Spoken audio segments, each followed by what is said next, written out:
அனைவருக்கும் வணக்கம். நம்ம இன்னைக்கு ஒரு நிமிட வீட்டு வைத்தியம் பகுதியில் வறட்டு இருமல் அதுக்குண்டான வீட்டு வைத்தியம் பார்க்க போகிறோங்க. அதுக்கு முன்னாடி நம்ம சேனலை சப்ஸ்கிரைப் பண்ணாமல் பார்த்துட்டு இருக்கவங்க உடனடியாக நம்ம சேனலை சப்ஸ்கிரைப் பண்ணி ஆல் ஆப்ஷன் செட் பண்ணிக்கோங்க.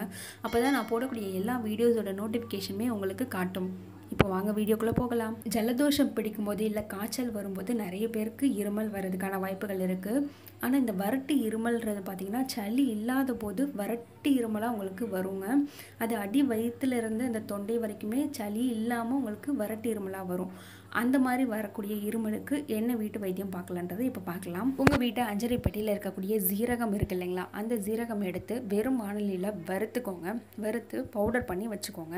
இது கூடவே நம்ம சேர்க்க போகிற அடுத்த பொருள் என்னென்னு பார்த்தீங்கன்னா பனங்கள் கண்டுங்க. பனங்கள் கண்டையும் நீங்கள் வாங்கி பவுடர் பண்ணி வச்சுக்கோங்க. இதை நீங்கள் காலையிலையும் செய்யணும், மாலையிலையும் செய்யணுங்க. 2 வேளை தொடர்ந்து நீங்கள் பண்ணணும். ஒரு 3 நாள்லேருந்து 5 நாள் வரைக்குமே நீங்கள் தொடர்ந்து செய்ய வேண்டியதாக இருக்கும். ஒரு சின்ன டீஸ்பூன் அளவுக்கு ஜீரக பொடி எடுத்துக்கோங்க. அது கூடவே ஒரு சின்ன டீஸ்பூன் அளவுக்கு நீங்கள் பனங்கள் கண்டு பொடி எடுத்துக்கோங்க. ரெண்டும் சம அளவில் எடுத்து லைட்டான வெதுவெதுப்பான தண்ணியில் நீங்கள் இதை கலந்து குடிக்கணுங்க. காலை மாலை 2 வேளை 5 நாள் வரைக்கும் குடிங்க. வறட்டு இருமல் உங்களுக்கு காணாமல் போயிடும். இன்னொரு நல்ல தகவலோட அடுத்த வீடியோவில் பார்க்கலாம். நம்ம சேனலை மறக்காமல் சப்ஸ்கிரைப் பண்ணுங்கள். நன்றி.